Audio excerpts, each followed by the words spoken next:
ओम शांति। आज 17 जून 2024 के साकार मधुर महावाक्य हैं मधुबन से। मीठे बाप दादाजी ने कहा, मीठे बच्चे, याद और पढ़ाई से ही डबल ताज मिलेगा। इसलिए अपनी एम ऑब्जेक्ट को सामने रख दैवीय गुण धारण करो। प्रश्न है, विश्व रचयिता बाप तुम बच्चों की कौन सी खिदमत करते हैं? उत्तर है, बच्चों को बेहद का वर्षा दे सुखी बनाना, ये खिदमत है।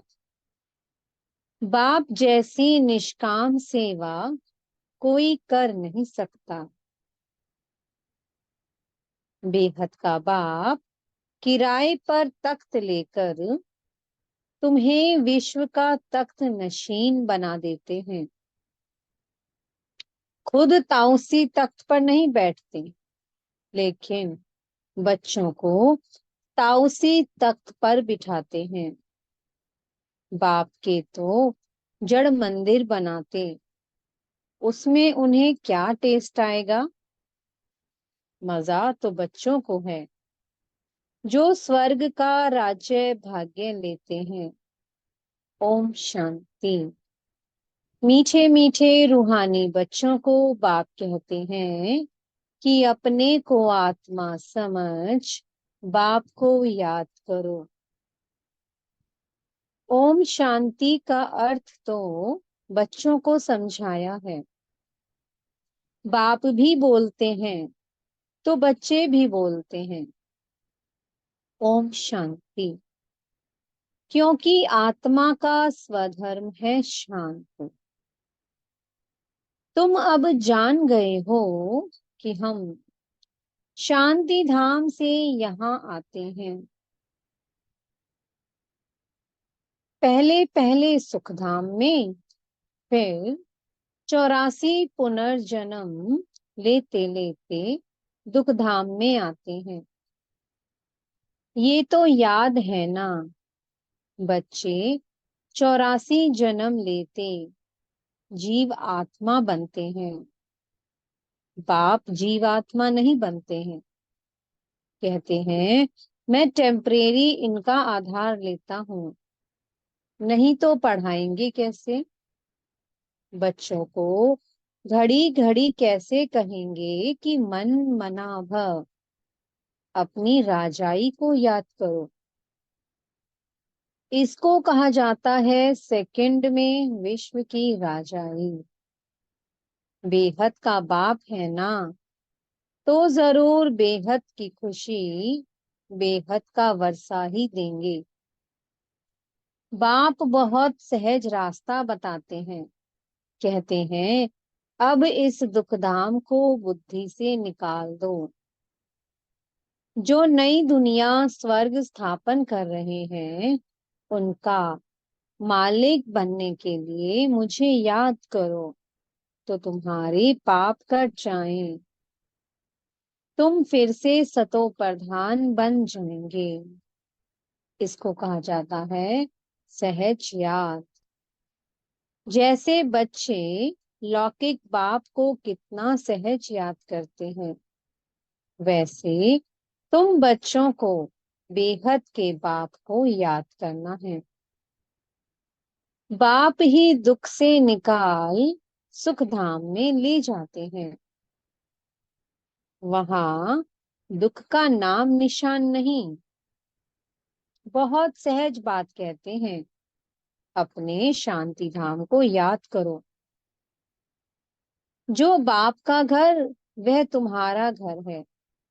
और नई दुनिया को याद करो, वह तुम्हारी राजधानी है। बाप तुम बच्चों की कितनी निष्काम सेवा करते हैं। तुम बच्चों को सुखी कर फिर वानप्रस्थ परम धाम में बैठ जाते हैं। तुम भी परम धाम के वासी हो, उसको निर्वाण धाम वानप्रस्थ भी कहा जाता है। बाप आते हैं बच्चों की खिदमत करने, अर्थात वर्षा देने। ये खुद भी बाप से वर्षा लेते हैं। शिव बाबा तो है ऊंच ते ऊंच भगवान। शिव के मंदिर भी हैं। उनका कोई बाप व टीचर नहीं है। सारे सृष्टि के आदि मध्य अंत का ज्ञान उनके पास है। कहाँ से आया? क्या कोई वेद शास्त्र आदि पढ़े? नहीं। बाप तो है ज्ञान का सागर, सुख शांति का सागर। बाप की महिमा और दैवीय गुणों वाले मनुष्यों की महिमा में फर्क है। तुम दैवीय गुण धारण कर ये देवता बनते हो। पहले आसुरी गुण थे। असुर से देवता बनाना ये तो बाप का ही काम है। एम ऑब्जेक्ट भी तुम्हारे सामने है। जरूर ऐसे श्रेष्ठ कर्म किए होंगे। कर्म, अकर्म, विकर्म की गति, अर्थात हर बात समझाने में 1 सेकंड लगता है। बाप कहते हैं मीठे मीठे बच्चों को पाठ बजाना ही है।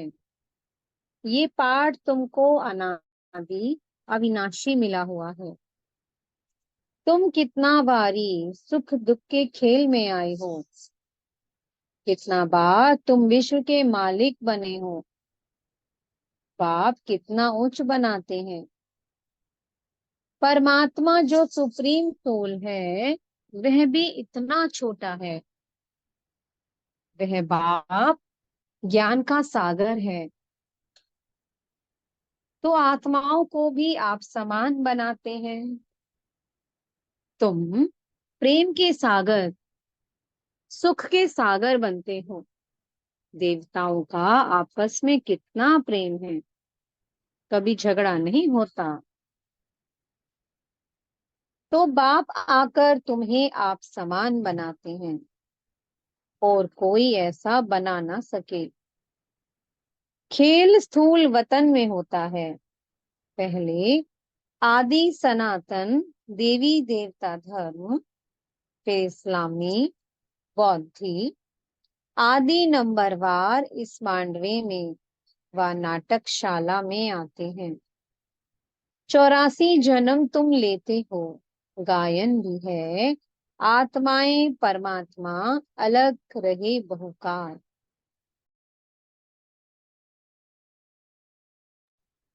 पहले पहले विश्व में पाठ बजाने तुम आए हो।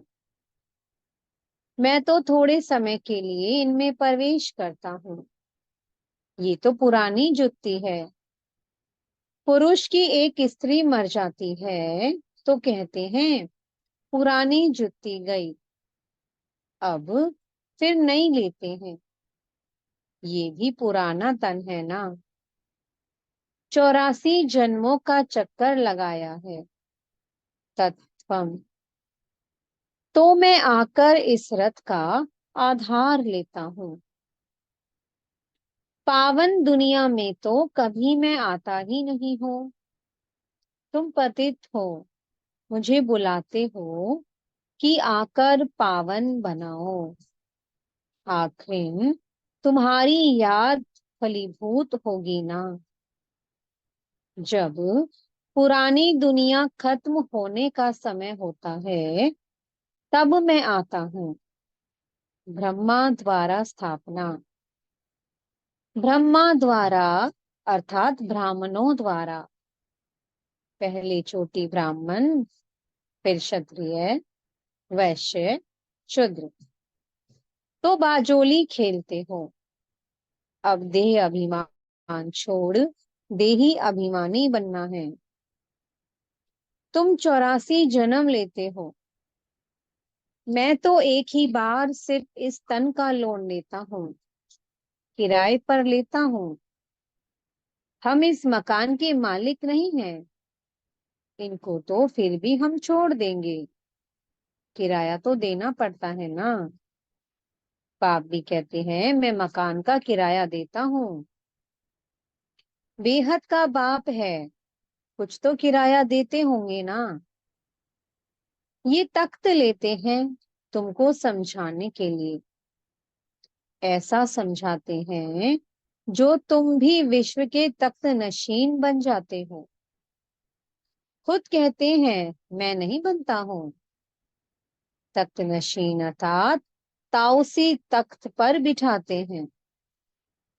शिव बाबा की याद में ही सोमनाथ का मंदिर बनाया है।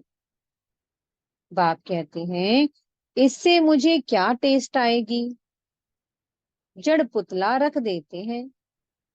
मजा तो तुम बच्चों को स्वर्ग में है, मैं तो स्वर्ग में आता ही नहीं हूँ। फिर भक्ति मार्ग जब शुरू होता है तो ये मंदिर आदि बनाने में कितना खर्चा किया, फिर भी चोर लूट ले गए। रावण के राज्य में तुम्हारा धन दौलत आदि सब खलास हो जाता है। अभी वो ताउसी तख्त है।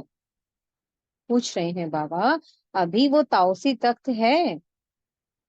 बाप कहते हैं जो हमारा मंदिर बनाया हुआ था वे मोहम्मद गजनवी आकर लूट ले गए। भारत जैसा सोलवेंट और कोई देश नहीं, इन जैसा तीर्थ और कोई बन नहीं सकता। परंतु आज तो हिंदू धर्म के अनेक तीर्थ हो पड़े हैं। वास्तव में बाप जो सर्व की सदगति करते हैं, तीर्थ तो उनका होना चाहिए। ये भी ड्रामा बना हुआ है, समझने में बहुत सहज है, परंतु नंबरवार ही समझते हैं। क्योंकि राजधानी स्थापन हो रही है। स्वर्ग के मालिक ये लक्ष्मी नारायण हैं। ये हैं उत्तम से उत्तम पुरुष, जिनको फिर देवता कहा जाता है। दैवीय गुण वाले को देवता कहा जाता है। ये उच्च देवता धर्म वाले प्रवृत्ति मार्ग के थे। उस समय तुम्हारा ही प्रवृत्ति मार्ग रहता है।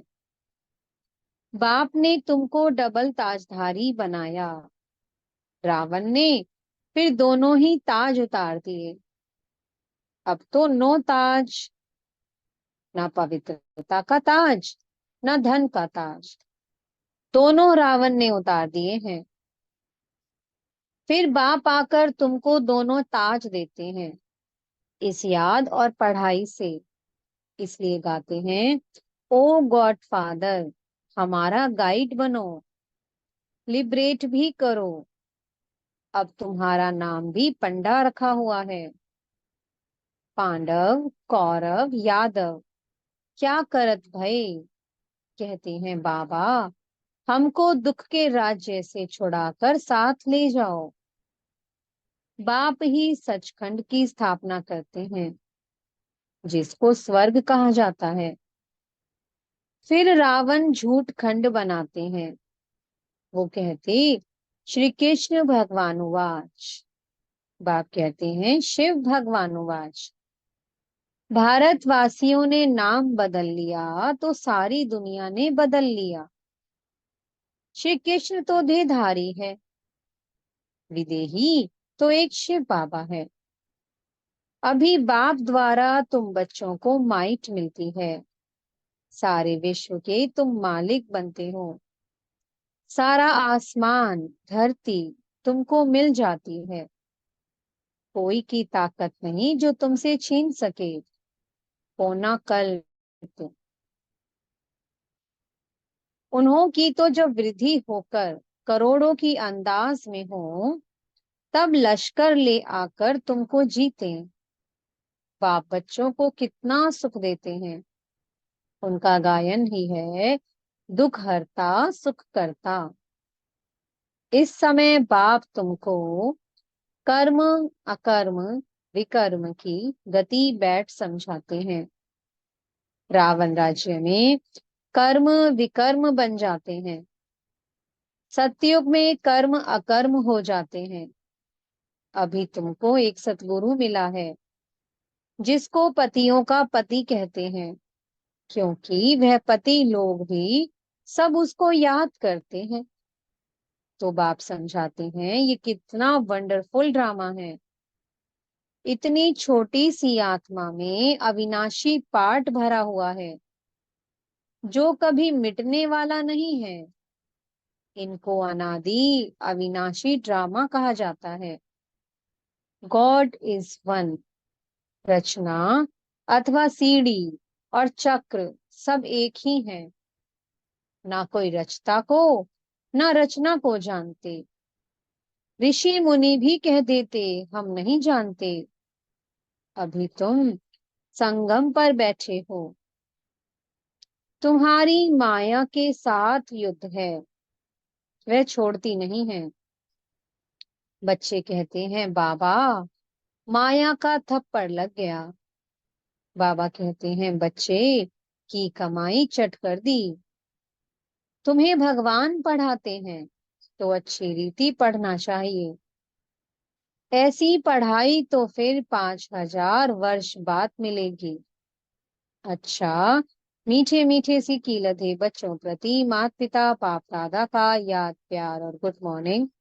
रूहानी बाप की रूहानी बच्चों को नमस्ते। हम रूहानी बच्चों की मीठे रूहानी बाप दादाजी को बहुत बहुत याद प्यार गुड मॉर्निंग और नमस्ते। धारणा के लिए मुख्य सार है। पहला पॉइंट, इस दुखधाम से बुद्धि योग निकाल नई दुनिया स्थापन करने वाले बाप को याद करना है। सतो प्रधान बनना है। दूसरा पॉइंट है बाप समान प्रेम का सागर शांति और सुख का सागर बनना है। कर्म अकर्म और विकर्म की गति को जान सदा श्रेष्ठ कर्म करने हैं। मीठे सतगुरु जी वरदान दे रहे हैं। सदा उमंग उत्साह में रह मन से खुशी के गीत गाने वाले अविनाशी खुशनसीब भवा। आप खुशनसीब बच्चे अविनाशी विधि से अविनाशी सिद्धियां प्राप्त करते हो। आपके मन से सदा वाह वाह की खुशी के गीत बजते रहते हैं। वाह बाबा वाह, वाह तकदीर, वाह मीठा परिवार, वाह श्रेष्ठ संगम का सुहावना समय। हर कर्म वाह वाह है, इसलिए आप अविनाशी खुशनसीब हो। आपके मन में कभी वाय आई अर्थात क्यों आया, मैं नहीं आ सकता। बाबा कहते हैं आपके मन में कभी वाय आई अर्थात क्यों मैं नहीं आ सकता है। वाय के बजाय वाह वाह और आय के बजाय बाबा बाबा शब्द ही आता है। स्लोगन है जो संकल्प करते हो उसे अविनाशी गवर्नमेंट की स्टैंप लगा दो तो अटल रहेंगे। मातेश्वरी जी के मधुर महावाक्य हैं। जीवन की आश पूर्ण होने का सुहावना समय। हम सभी आत्माओं की बहुत समय से ये आश थी कि जीवन में सदा सुख शांति मिले। अब बहुत जन्म की आशा कब तो पूर्ण होगी। अब ये है हमारा अंतिम जन्म। उस अंत के जन्म की भी अंत है, ऐसा कोई नहीं समझे। मैं तो अभी छोटा हूँ। छोटे बड़े को सुख तो चाहिए ना, परंतु दुख किस चीज से मिलता है उसका भी पहले ज्ञान चाहिए। अब तुमको नॉलेज मिली है कि इन 5 विकारों में फंसने के कारण ये जो कर्म बंधन बना हुआ है उनको परमात्मा की याद अग्नि से भस्म करना है। ये है कर्म बंधन से छूटने का सहज उपाय। इस सर्वशक्तिवान बाबा को चलते फिरते श्वासों श्वास याद करो। अब ये उपाय बताने की सहायता खुद परमात्मा आकर करता है, परंतु इसमें पुरुषार्थ तो हर एक आत्मा को करना है। परमात्मा तो बाप, टीचर, गुरु रूप में आए हमें वर्षा देते हैं। तो पहले उस बाप का हो जाना है, फिर टीचर से पढ़ना है, जिस पढ़ाई से भविष्य जन्म जन्मांतर सुख की प्रालब्ध बनेगी, अर्थात जीवन मुक्ति पद में पुरुषार्थ अनुसार मर्तबा मिलता है और गुरु रूप में पवित्र बनाए मुक्ति देता है। तो इस राज को समझ ऐसा पुरुषार्थ करना है। यही टाइम है पुराना खाता खत्म कर नई जीवन बनाने का। इसी समय जितना पुरुषार्थ कर अपनी आत्मा को पवित्र बनाएंगे, उतना ही शुद्ध रिकॉर्ड भरेंगे। फिर सारा कल्प चलेगा। तो सारे कल्प का मदार इस समय की कमाई पर है। देखो, इस समय ही तुम्हें आदि मध्य अंत का ज्ञान मिलता है। हमको सो देवता बनना है और अपनी चढ़ती कला है। फिर वहां जाके प्रालब्ध भोगेंगे। वहां देवताओं को बाद का पता नहीं पड़ता कि हम गिरेंगे। अगर ये पता होता कि सुख भोगना फिर गिरना है, तो गिरने की चिंता में सुख भी भोग नहीं सकेंगे। तो ये ईश्वरीय कायदा रचा हुआ है कि मनुष्य सदा चढ़ने का पुरुषार्थ करता है, अर्थात सुख के लिए कमाई करता है। परंतु ड्रामा में आधा आधा पार्ट बना पड़ा है, जिस राज को हम जानते हैं। परंतु जिस समय सुख की बारी है, तो पुरुषार्थ कर सुख लेना है। ये है पुरुषार्थ की खूबी। एक्टर का काम है एक्ट करने समय संपूर्ण खूबी से पार्ट बजाना, जो देखने वाले हेयर हेयर वाह वाह करें। इसलिए हीरो हीरोइन का पार्ट देवताओं को मिला है, जिन्हों का यादगार चित्र गाया और पूजा जाता है। निर्विकारी प्रवृत्ति में रह कमल फूल अवस्था बनाना, यही देवताओं की खूबी है। इस खूबी को भूलने से ही भारत की ऐसी दुर्दशा हुई है। अब फिर से ऐसा जीवन बनाने वाला खुद परमात्मा आया हुआ है। अब उनका हाथ पकड़ने से जीवन नैया पार होगी। अच्छा, ओम शांति। बहुत बहुत शुक्रिया प्यारे प्यारे हमारे मीठे मीठे बाप दादा जी का। ओम शांति।